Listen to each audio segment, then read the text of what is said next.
Welcome to the Golf Improvement Podcast, episode 118.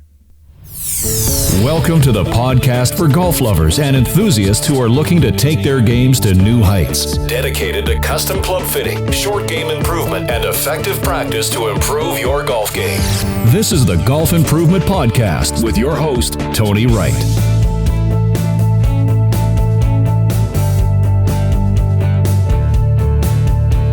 Hello, this is Tony Wright from Game Improvement Golf in Oak Ridge, Tennessee with the Golf Improvement Podcast, dedicated to sharing useful information on true custom club fitting, short game improvement, and effective practice techniques. I create exceptional golf clubs. You shoot lower scores. Completing today's interview reminded me about my personal history with launch monitors over the past 12 years. I think it was about 10 years ago that I purchased my first one, and I'm not going to say any names. But in truth, it was an absolute disaster. It allowed me to, using my smarts as much as anything, do some very good custom fittings. But in truth, the accuracy of the measurements that were made and the data that I could measure made this unit really not worth the money. Then I went to using two of the launch monitors that Keith actually talked about in the interview, Keith Chatham, the Vector Pro and the Golf Tech. Both were really good, especially in combination with each other. But the Golf Tech died, there was no service, and I again knew I needed to do better if I was going to be great at custom fitting. The third launch monitor, and the one I use now, is the Flight Scope. I think I purchased it about 5 years ago. Flight Scope got it right, and there are a number of other ones that you're well aware of that get it right. The Flight Scope measures the most important data I need to do great fittings, but the data is not enough. Knowing how to use the data and what data to pay attention to is equally important. So that's why I'm glad to bring back Keith Chatham to share his insights with all of you related to using launch monitors in true custom club fitting. Lots of great nuggets here for golfers and for custom fitters. So enjoy this interview with Keith Chatham from Precision Fit Golf.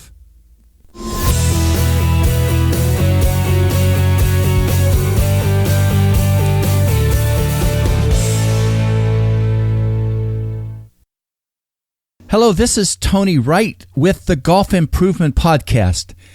And it's a real pleasure today to welcome back Keith Chatham from Precision Fit Golf in Kerrville, Texas. Keith is an AGCP Master Club Fitter, a 2006 International Club Maker of the Year, and a wealth of knowledge about everything custom fitting and club building. But before I bring Keith in, I just want to personally thank you, Keith, for all the time you spent to help the people that attended the AGCP Roundtable 13. Because, you know, there's a wide variety of folks that come to that. And there's a pretty substantial number of people that just love and are in the beginning process of learning to become a club fitter. So having somebody that really knows a lot of things to get to talk to is really neat. And you know what? Yeah. I know you like that too. I know you enjoy getting to give back. I do. I really love it. I really love doing that. And, you know, even though I've been in the business, you know, like 33 years, I still remember when it was with me, you know, when I was first starting out and, you know, trying to learn everything.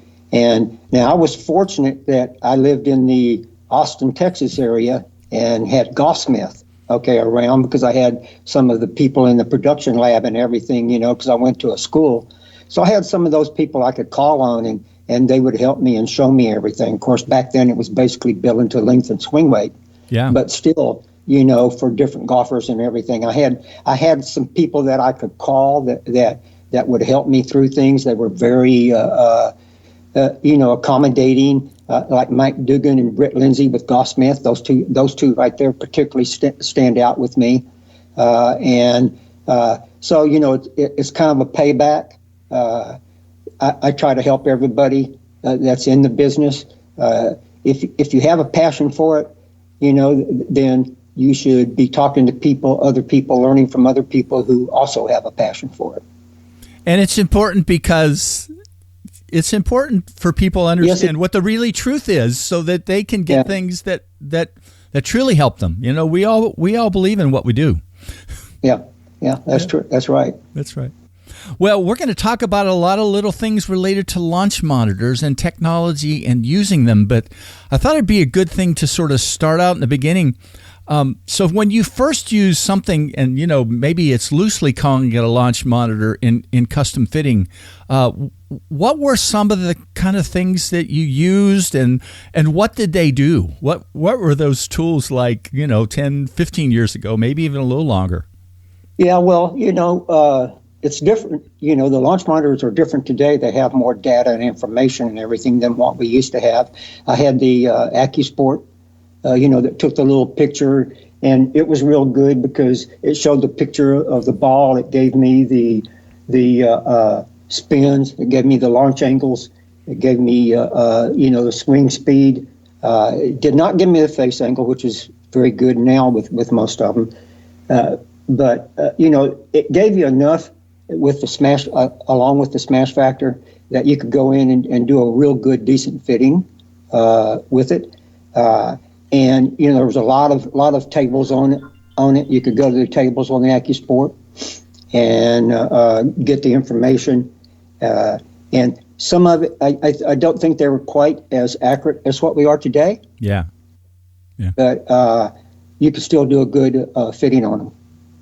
I have to admit that, you know, one of my, and I'm not going to name names, my very first one wasn't as good as I guess I wished it was. But I think some of it was, you know, it was maybe, 12 years ago. It was really because the technology simply was there. And, you know, quite frankly, I wish, you know, I know you're going to probably talk about the Golf Tech. If I were probably to buy anything first, it would have been that Golf Tech unit. Well, that's that you're what still I using, first. Right? Yes, I still use the same one. That's what I bought first. Yeah. At one of the PCS meetings, probably 1998 or 1999, Dana Upshaw gave a presentation showing the Golf Tech and showing how he used it for fitting and everything. And I talked to him after that several times at the PCS show and everything. And when I got home, I told my wife, I'm getting that. I got to get that. You know. Yeah. And I still use it because, you know, it's very important what people need to know when someone comes into your shop and they're complaining, when I don't get the distance I want. Maybe they just bought a new Callaway Rogue or one of the new TaylorMade M4s or something. And so you ask them, okay, what's happening with your shot? Do you get a fade? Do you get a slice and everything? And if they say they have a big fade and they have a slice and everything, it's very important for them to know the following, is that if their swing is not correct, then the ball data that the launch monitor gives you is not going to be good. Okay? And now, using the launch monitor, we can recommend things, and we find out what the path is and the face angle and everything. But if someone tells me something like that, I always start with the Golf Tech to find out what their swing is and a swing analysis first. And the reason for that is because of the fact that instead of them, you know, paying me $250 for the launch monitor fitting, if they're swinging out to in 5 degrees with a 4-degree open face angle, they really don't need a launch monitor fitting right now. They need to have some lessons. And along with, I'm very big about, and this is another thing that the Golf Tech Pro V allows for me before I even get to the launch monitor. I'm real big on drivers as far as length and weight to fit the customer. Okay, I don't believe in these 46-inch drivers. Very seldom do you find somebody. I do find people who have a very flat swing plane can hit longer clubs, but 98% of everybody else generally can't. And so a lot of times, if I were to start with the Golf Tech, okay, and see that their swing and face angle, their swing path and face angle, you know, is not optimal, not good, not within a range that I have, and you know, and they're playing a 46-inch Cobra, I can get some test clubs at 44, 44 and a half, 45, using lead tape and everything, and getting length and weight correct. Most of the time, I said most of the time, I can take that driver they have, cut it down, re-swing weight it, okay, and re-weight it to get the current weight. Now, the face angle may not be correct on it because of there, but then they can do some things in the lessons to help them with that. And even if you have to put lead tape on it for them to go out and take lessons. So at least when they go out to take lessons, they've got something in their hand that's close as far as length and weight. I never send someone out for lessons that they've got a super long driver and they can't hit it, because I can show them that put a 44, 44 and a half inch driver in there and heavier, not a 50 gram shaft, heavier, that they will swing it better. And that's what the Golf Tech allows me right now. Okay, I can show them that before we even jump on, a launch monitor, because if I fire up that launch monitor, they owe me $250. When I fire That's right. When I fire up the Golf Tech, it's $75. Okay, so it helps them. It also helps me. I think it gives me credibility because I know a little bit about the swing. Okay, I know enough to tell them, hey, here's where you need help and everything, and show them, what they might want to do, and everything. So going back in time, I still use the Golf Tech for that reason, the Golf Tech Pro V. It's a shame that something like that, as it worked, is not available, because it'd be a great addition. The way you use it is phenomenal. Yeah. Yeah, and unfortunately, one of the things I tell people, and this may not go good with some of the people listening, but unfortunately, if the swing's not right, your ball data's not right. Period. Okay. Well, you got to stop. That's something that's a little, when I will admit that it's a little hard. I've got that in my head now. I'm going to stop something almost as quick as possible if we're talking 6 or 8 degree face and path difference. You can't get there. And what the Golf Tech Pro V allows me is, it allows me to show them up on that screen, that 46-inch TV screen I have. It allows me to show them their swing path, their face angle, what's happening. They see the slice on the screen, and I ask them, is that what you're doing? They go, yeah, that is.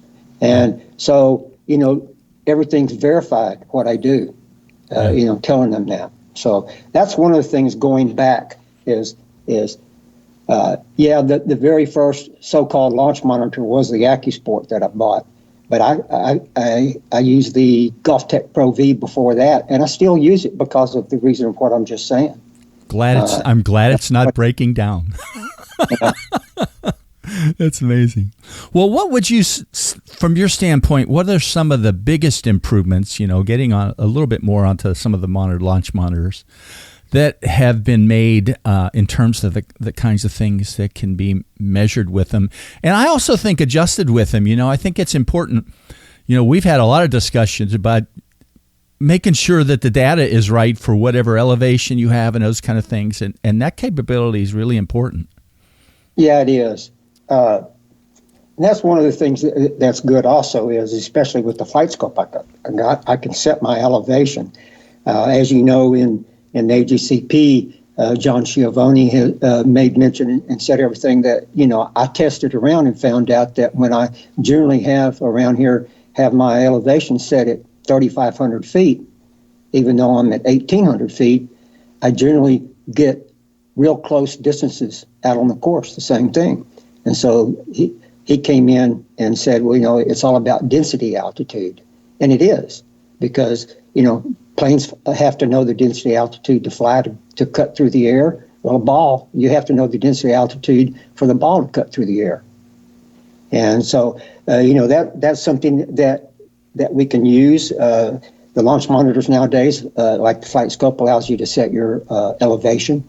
And I set the elevation according to density altitude. I have the little chart that John sent out and everything. And every day I can get on my weather app, find out, what the barometric pressure is, what my current altitude is, what the temperature is, And if the people are playing right here at one of the 3 courses here in Kerrville, then I know what the density altitude is for that day. And I'll tell them, it can change with the weather. But, I know that, and that's something that's real good on the current launch monitors. Also, on the launch monitors, on the screen and everything, they have a lot more data that's in there. Of course, some of the local stuff that everybody wants to know is, especially people that are being fit is, their swing speed. They want to know what their path is. Face angle is very important, okay? Smash factor, extremely important. That's one of the big things. I found out that the smash factor rating that my AccuSport used to give is not correct according to Flight Scope, and I've checked with other people that own the TrackMan and everything. Nowadays, it's a lot better, so it gives better results, so those are some of the things. I like to see the horizontal launch, if it's going out to the right or to the left, okay, because usually a lot of times that'll tell you whether they also went inside out or outside in, and you see how the ball launches in that particular direction. I'm a very big believer, real big, in spin axis. Okay. And I'm sure we're going to talk a bunch more about that as we get into it, but I knew that. And so, the spin axis, if you're the fitter, you can look at that spin axis and you know what it's doing. You know which direction that ball's flying as soon as they hit it. Just recently, right after they've hit the ball, and so that's very important. The vertical descent, okay, is really important. You can see the vertical descent. If you see somebody, that's got a vertical descent with a driver and it's coming in at 30 degrees, boy, you're going to get a lot of rollout. You need to get the ball up in the air more. See something that's coming in. I like to see generally probably 38, 40 degrees. I know the pros, are generally about 40 to 42, but, they really hit the ball high. Incredibly higher, don't they? Yeah, especially if you've been to a PGA event, you can see that. But, getting that descent vertical and everything also gives you part of the total distance, helps you with total distance, all right? And sometimes, it's as easy as just raising the tee or lowering the tee. So, that helps out as far as just doing something that's very simple. Yeah. Okay. And I've got some sheets of paper here. You may hear it and stuff. That's okay. One thing is spin too, and let me mention one thing I see sometime with spin, and you'll probably talk a little more. You can get deceived by some things if somebody hits it. For example, recently did an iron fitting, so they have a shot with a spin of 2,300, right, with a 6 iron. Yeah. And they hit the ball a lot further, right? And I said, we're not going to count that shot because it's just totally an aberration about what a good shot is going to be for them. Anytime with any of the numbers, if you see something that maybe they've had 3 or 4 hits and maybe the spin numbers or something are fairly close, and then all of a sudden you see one, and like if they were, let's say with the driver they were somewhere around 2,800 to 3,000, and then all of a sudden you see one at 2,100. Well, yeah, that doesn't count, but out on the course they may do that once around. Yeah. But as far as what you're trying to do to find out to get maximum with their decent hits and find out what's going on, then you probably would be smart to throw that out. I have seen stuff one time with the driver. I remember this several months ago. Guy was hitting probably 2,900 to 3,100 in the spin, and all of a sudden he hit one with his driver, and it was like 5,500. I went, whoa, and we looked at it on on the range chart and everything, and it was about 25 yards short. Yeah. And he just super skied it, real high. And so those are things that you can take a look at and make adjustments for when you're doing a fitting and everything, So, those are just some of the things that just stand out, the difference between what we have today and what we had. Also today, we get dynamic loft, okay, where you never had that before. Also on flight scope, you get the swing plane. You see their swing plane, which is really nice. Of course, you can look at that horizontal and see how that's going also, to determine what's going on and everything. And dispersion's another one that you talk about a lot too. Yeah, dispersion is another one, and you can look at that and everything. One thing I like about the flight scope is, it's got the range, and you can go to the grouping page, and that shows you what it is. Now, I use the circles. I don't use the square yards. I know a lot of people use the square yards, but in my senior market, everybody understands that if one of those circles is the size of a dime and another one's the size of a quarter, they understand which one they want. Yeah. Okay, and it's very easy. And so that's the reason I use the circles. And I've asked several people, and they'll ask me, well, what's the one with the square yards? I can switch back and forth and show them the difference. And almost everybody, understands in the circles, when you get to smaller circles, that your dispersion is a lot better, and that you're hitting that particular club, with less dispersion. Generally, if everything's pretty good, then that means you have a better second shot. The other thing that I think I use a lot with the flight scope at the beginning of every driver thing is doing the optimizer and showing them, what's possible or not possible. Well, what I generally do is when I have fit something fairly good, and I probably may not be at the best optimum or anything, I'll let them hit their club, and I'll let them hit a club or two that I've tried, maybe with length and weight, where they can hit on center the majority of the time, and then I'll show them the optimizer with those two, because okay, here's the one with your club.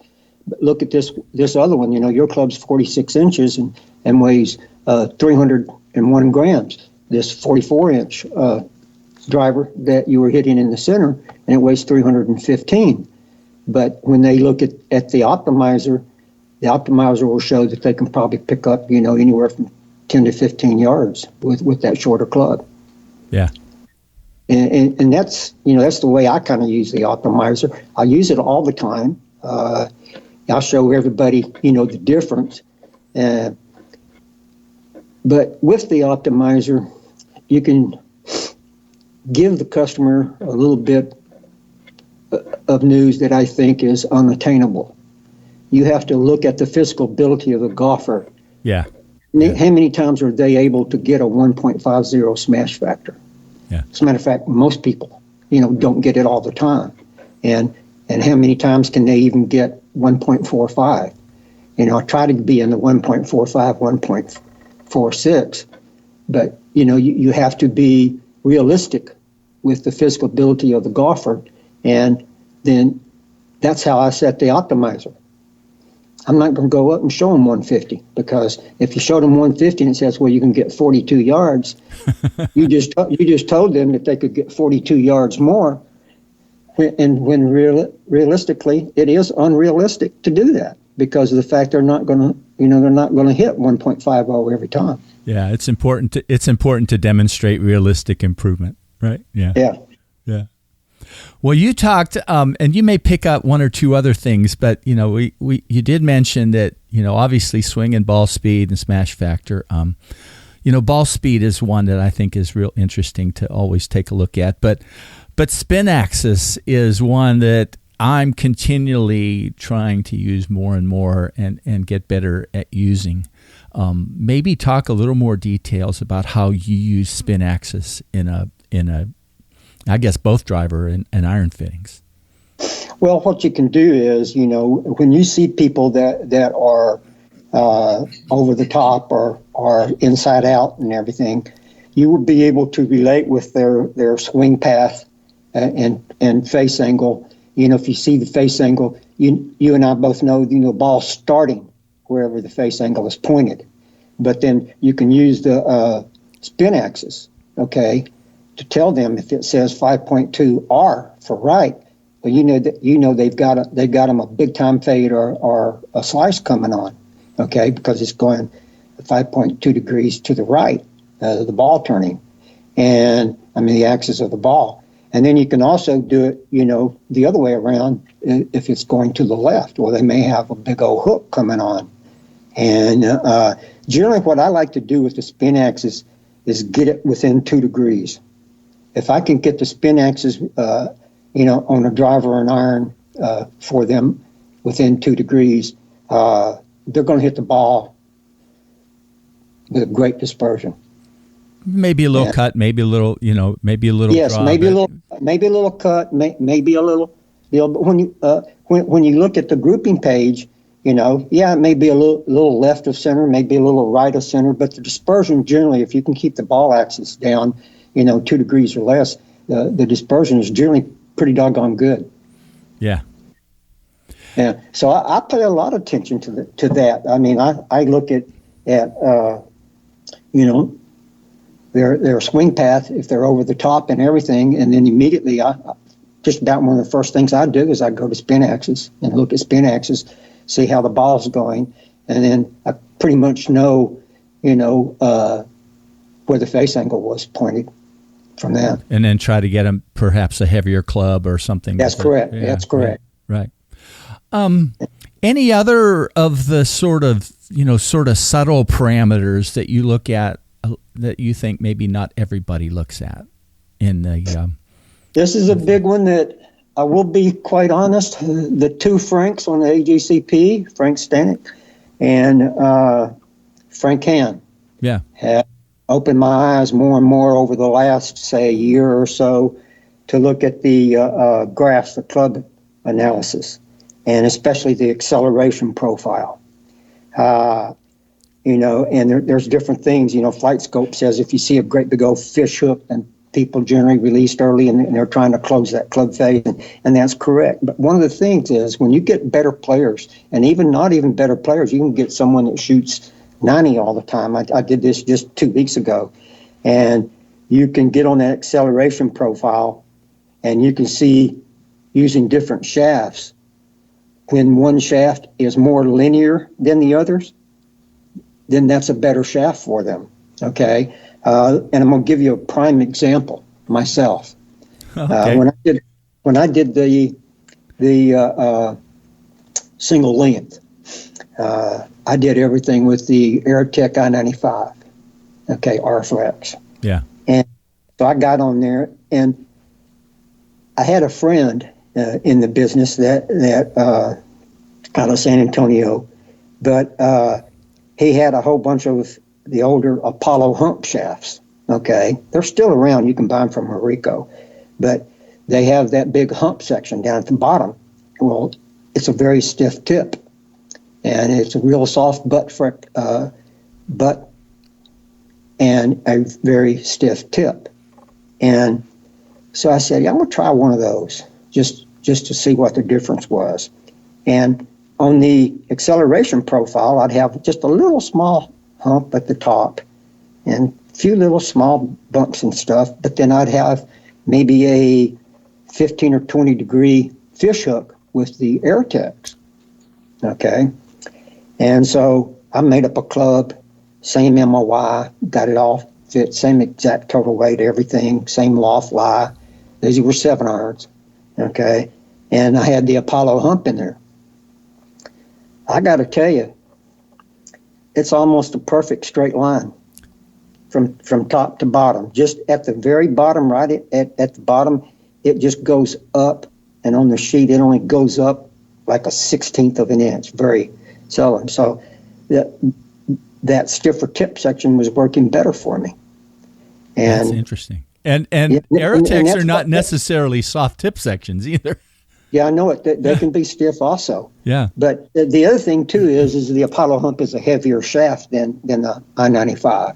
I think raw, the shaft that I had was probably about 109, and after I had it cut down to the 7-iron length and everything for the single length, I think it was in the neighborhood of about 98, 99. And Airtechs, are about 92. So even though it's 7 grams, it's still 7 grams of weight. But the Apollo hump probably has a little bit stiffer tip section to go along with that.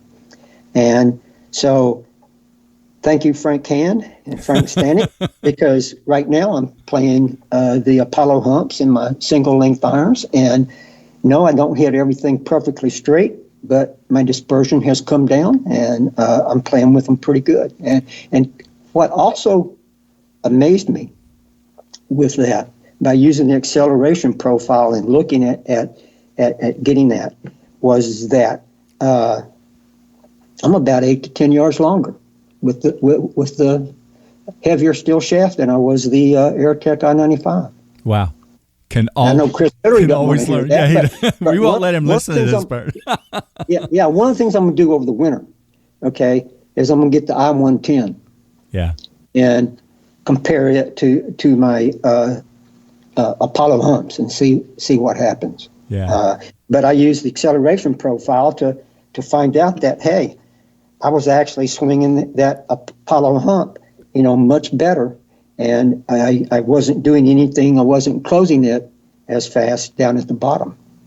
And I didn't have any fish hook at all. I've got the graph in front of me right now, but when you see it, it's fairly impressive. I overlaid it over the I-95, and when you look at it, it's pretty doggone impressive. So wow. I think that's something that everyone needs to work with more and learn more about. I know that we have a lot of guys in the AGCP that aren't taking a look at that. So those 2 guys I mentioned, the 2 Franks, thank you, because they do pay attention to it. Well, Frank Stranek's got a video about it, I think. Yes, on the web. and it's a wonderful video too, because he'll show you on the video. You'll be able to see exactly what I'm talking about, and that's what I saw with the hump and the hump shaft, and it was a little bit of a revelation to me because I didn't think that for the type of golfer I was and everything, that it would show up that much, but it did. That's amazing. And so that's something I would say, that is something that stands out to me more and more now, and that more people need to look at. Yeah. Well, it's great for sharing that. Well, talk a little bit about, some of the differences then when you're doing driver and iron fittings in terms of how to use the launch monitor, and maybe sneak in there too. You work with mostly senior golfers, but once in a while some pretty hotshot golfers too, and how some things might vary in terms of what you're doing with the launch monitor. Well, that's a big wide open question. By the way, a lot varies when you play with a tour. When you're working with a tour player, because of the fact that they already have a really damn good swing. And so what you're trying to look at is just little things that will, lowering their handicap 1 point or 1.5 points can make the cut at any tournament. And so, you look for little things. Here again, I'm going to go back to that acceleration profile to look at that, to see exactly what's going on. And see if the shaft they're currently playing, is a little bit better, or if it's good enough for them, or if maybe I can try a shaft, one of the Nippons or KBS shafts, to get that acceleration profile to look better. And generally with a much better player, much better player, it's a little aha moment, because when you do find that, they'll turn around and look at you and go, man, that felt great.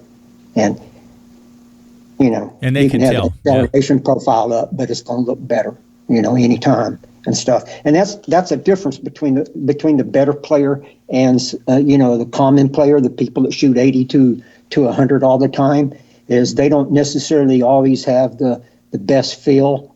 They don't know. Sometimes, I mean, they'll tell you, I think I hit that pretty good, but they said, I think. Better player will say, I hit that really good.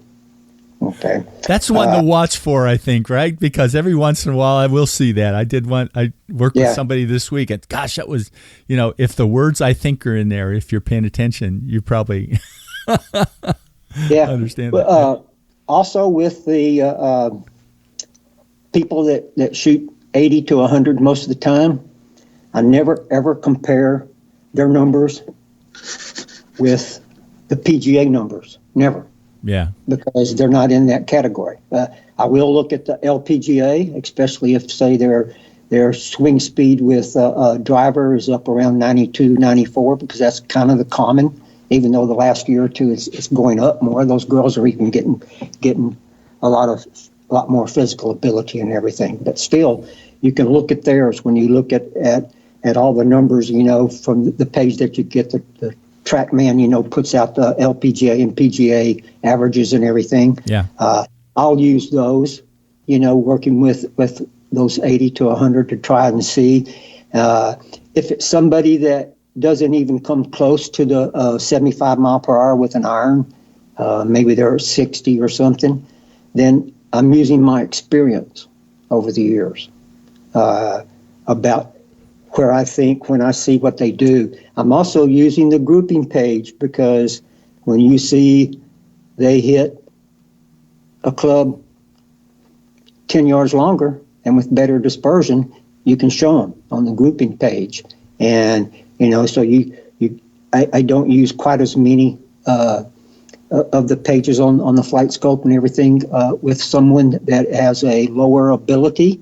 I'm still using enough to fit them to try and get, number one with me is dispersion accuracy, and number two, I go in distance. I always think that if I can get the proper length and weight and in irons, the lie angle for the golfer, I'm probably going to get pretty good dispersion and get them better dispersion than the clubs they have off the rack, or if they were hand-me-downs.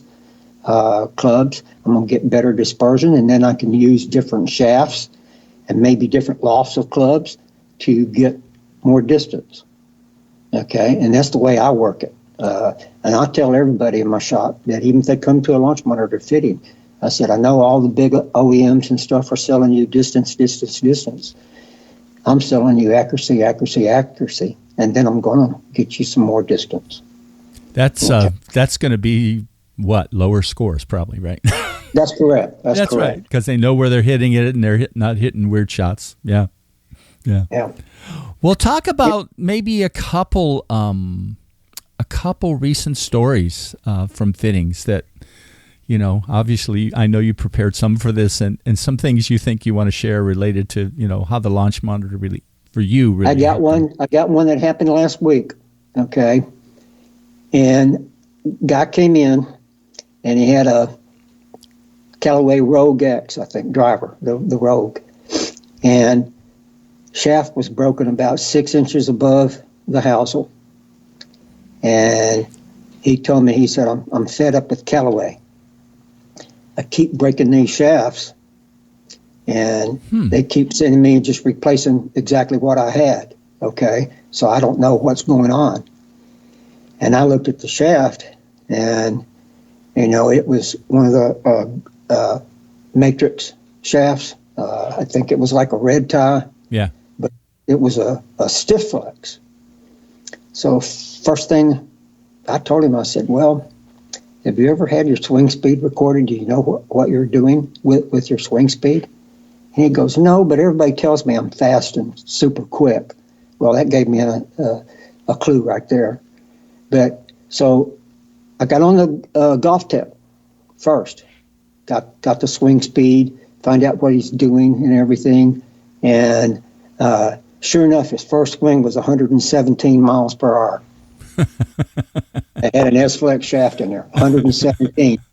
So I told him, I said, let me show you some heads here, and we're going to go over to the launch monitor, and I'm going to show you the difference between, some of the S's. And I said, now, I've got one or two S-Flexes that shafts from a couple years ago. So if you break them, don't worry about it. It won't be a problem.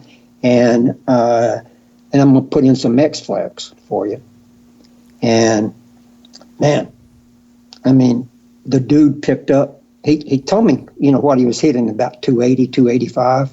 Yeah. But by the time I got through with him on the flight scope, and I put him, instead of a 45.5-inch driver, I put him in a 44.5.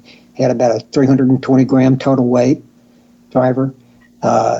And we had a 20 gram counterweight in the back of the shaft and everything. He was averaging about 311 yards. And I told him, I said, I want you to play a couple rounds, but I want you to either call me or email me and tell me if that's close. And he called me just a couple days ago, and pretty ecstatic. And he told me, he said, I went and played with my brother in a tournament over the weekend. And said they had a long drive contest on one of the holes.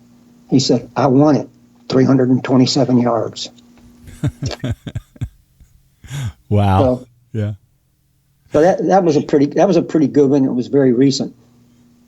You talked, you snuck one in there, and you talked about putting a 20 gram counterweight. So I'm guessing you must have used like a 60, 70 gram shaft, but added that counterweight to get that feel up a little bit more and not get him so easy, that crazy transition, right? Yeah, that's right. And actually, the shaft I put in there was I had a Tom Wishon S2S Black X-Flex. Yeah. Okay. And we tried that at first, and that was good. I had about 3 of them in stock. And we were trying that, and it was better. And I said, hold on. So I went in, got that the other X-Flex, and I trimmed 3/4 of an inch off the tip. Put it back in, the adapter and everything. He was waiting for me. It took about 10 minutes or something, but it would get everything correct for him and everything.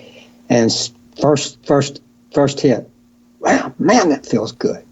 Okay, wow, that really felt good. Should have, it went about 320. Now, so a little club maker savvy, a little bit of club fitting savvy.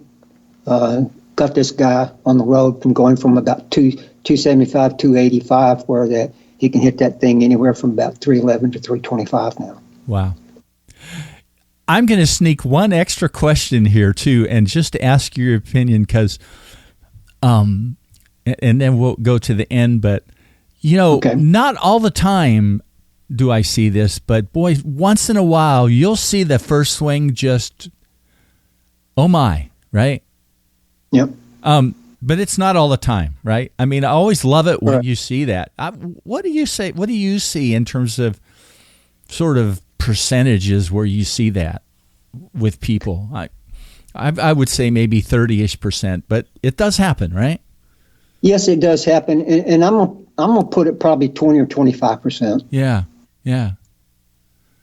But that is just so, I mean, that's so amazing when it happens, because there's just almost no doubt, right? It just bang. Yeah. Yeah.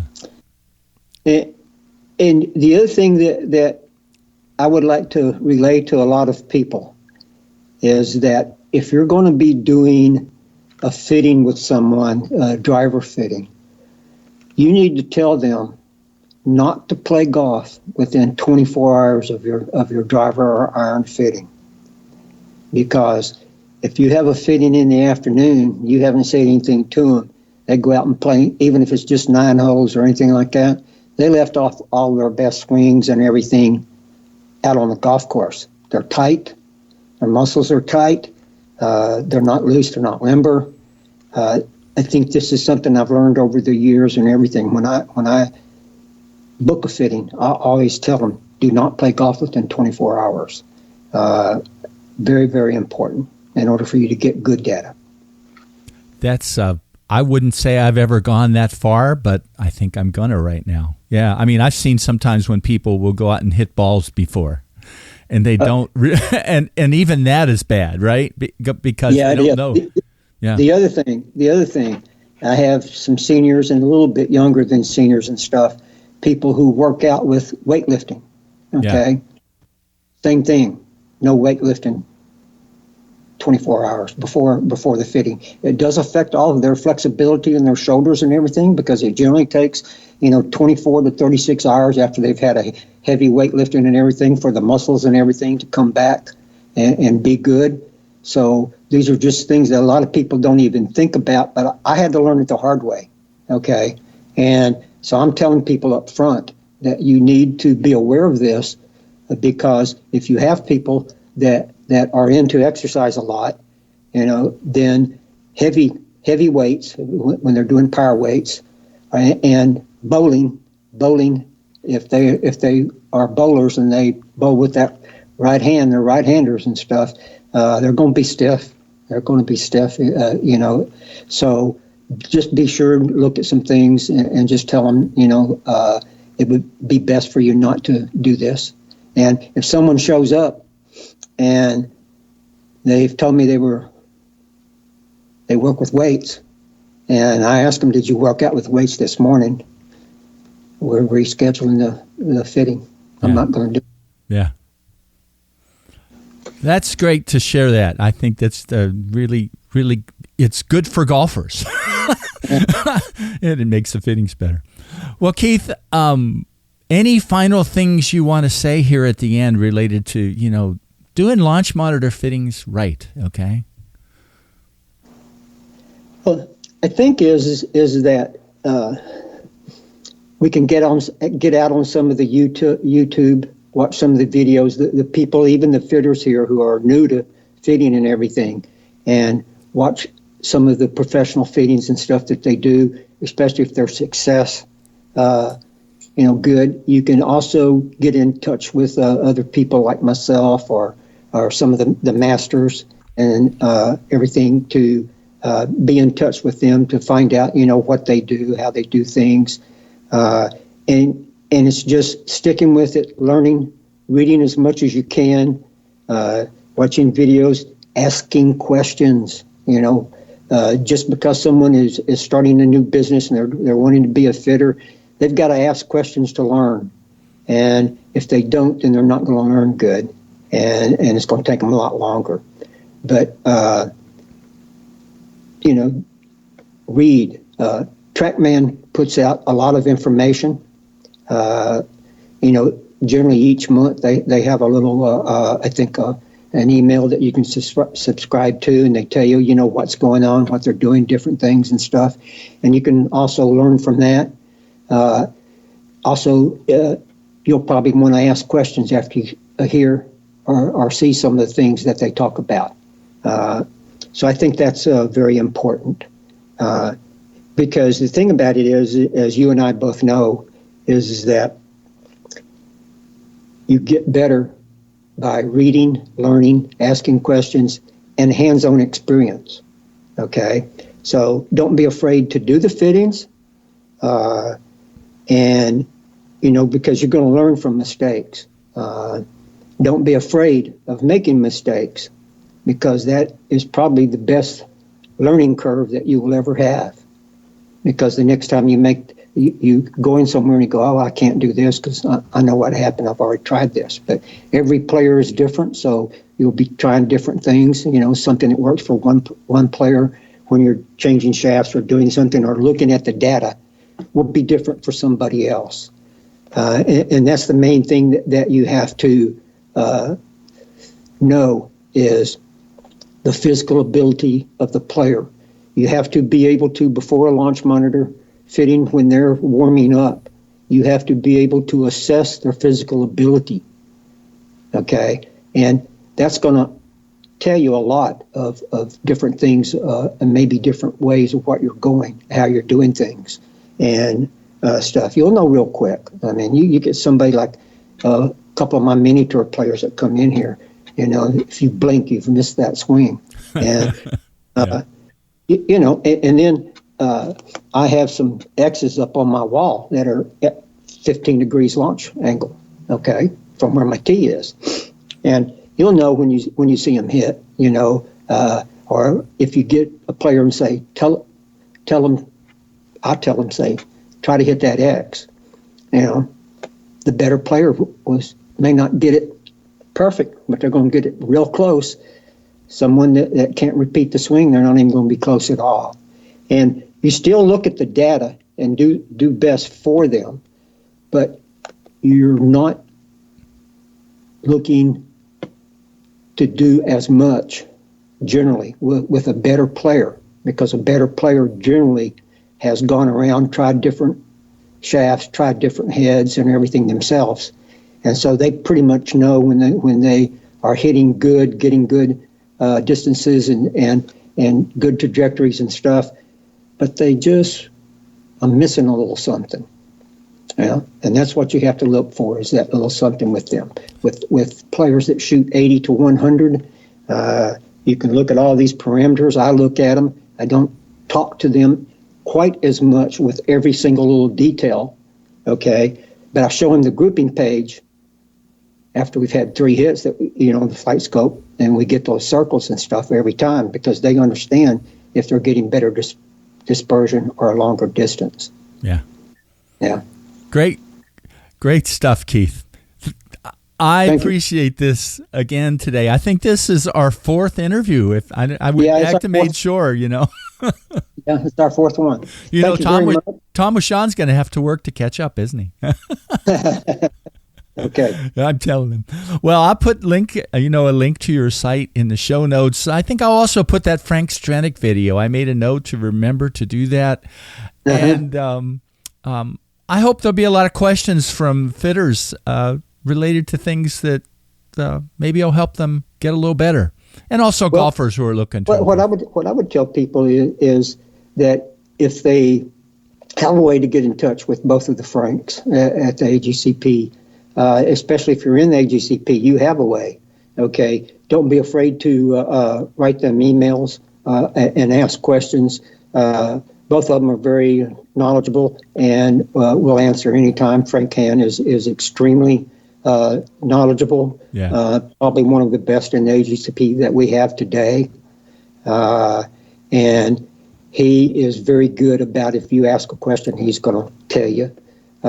You just have to kind of read between the engineering lines. That's all. He'll give you all the details, won't he? And yes, he will. And that's a loving statement. I mean it because he's good at it. Yeah. Yeah. But,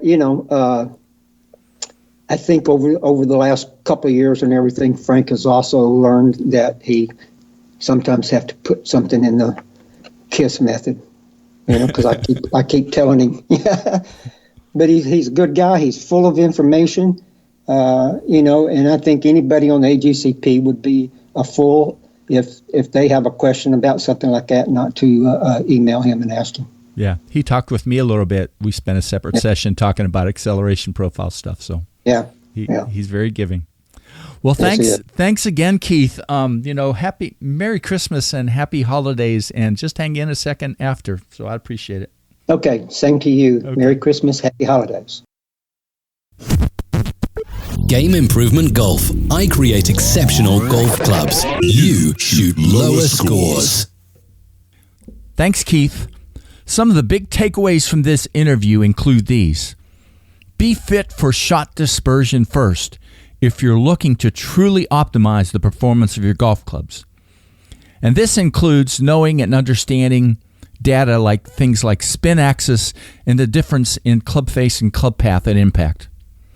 And I also found it interesting, the things that Keith talked about at the end. No weightlifting or golfing right before a fitting. And I've often seen people go outside and hit golf balls right before a fitting. Not a great idea. You want to be at your best during the fitting and not have something that's going to degrade the performance, your performance, during the fitting and make the fitting not as good as it could be. I've included 2 links in the show notes this week. First, to allow you to reach Keith Chatham at Precision Fit Golf in Kerrville, Texas. And second, we talked in the interview about the flight scope acceleration profile and some of the value of it. There's a good YouTube video that was done by AGCP member Frank Stranick, and I've also included that in the show notes.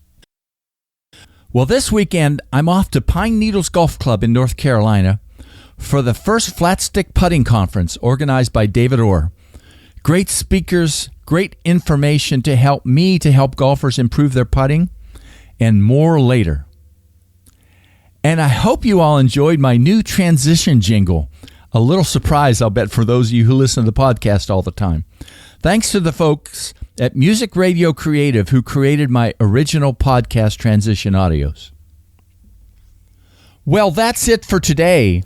And I'm excited in 2 weeks to do my annual end-of-the-year podcast with one of my mentors, Mike McFadden, German PGA teaching professional and professional club fitter. Mike is going to be bringing golfers up to date on using some of the best information available to help them play their best golf. See you in 2 weeks.